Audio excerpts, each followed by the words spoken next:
రోజా గతంలో ముఖ్యంగా వైఎస్ఆర్సీపీకి సంబంధించినటువంటి మంత్రిగా ఆ రోజా గారి గురించి మనందరికీ తెలుసు. ఆమె ముఖ్యంగా చెప్పాలంటే ఆ శాఖకి సంబంధించి ఏం చేశారో తెలియదు, కానీ చాలా అవినీతికి సంబంధించి అయితే బెంచ్ కార్లు కొన్నారో ఇంకొక కొన్నారో ఏమైతే చాలా వరకు కొనుక్కున్నటువంటి పరిస్థితి ఉంది అని చెప్పి గతంలో చెప్పారు. అయితే దీనికి సంబంధించి ముఖ్యంగా ఆడుదాం ఆంధ్ర సంబంధించినటువంటి దాంట్లో కిట్ల కొనుగోలు ఏదైతే స్పోర్ట్స్ కి సంబంధించినటువంటి ఆడుకునేటువంటి ప్రాపర్టీస్ ఉంటాయో వాటి కొనుగోలులో చాలా దాదాపు 100 నుంచి 400 కోట్ల వరకు కూడా అవకతవకలు జరిగాయి. దీనిలో భారీ దోపిడీ జరిగింది, భారీ మోసానికి పాల్పడ్డారు అని చెప్పేసి. అంటే 100 రూపాయలు కొన్నటువంటి ఒక కిట్ ని 1000 రూపాయలు చూపించినట్టుగా.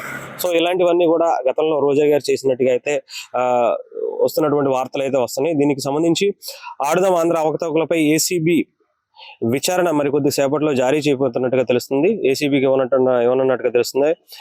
రోజా గారు దీంట్లో భారీగా లబ్ధి పొందినట్టుగా కూడా తెలుస్తుంది. దానికి సంబంధించి మనం ఇప్పటికే చూసాం. ఆవిడ బెంచ్ కార్లు కొన్నారా ఇంకోటి కొన్నారా అనేది మనకు తెలియదు, కానీ మొత్తానికి ఒక బలమైనటువంటి ఉచ్చు రోజా గారి మీద అయితే బిగుచుకుంటున్నట్టుగా తెలుస్తుంది.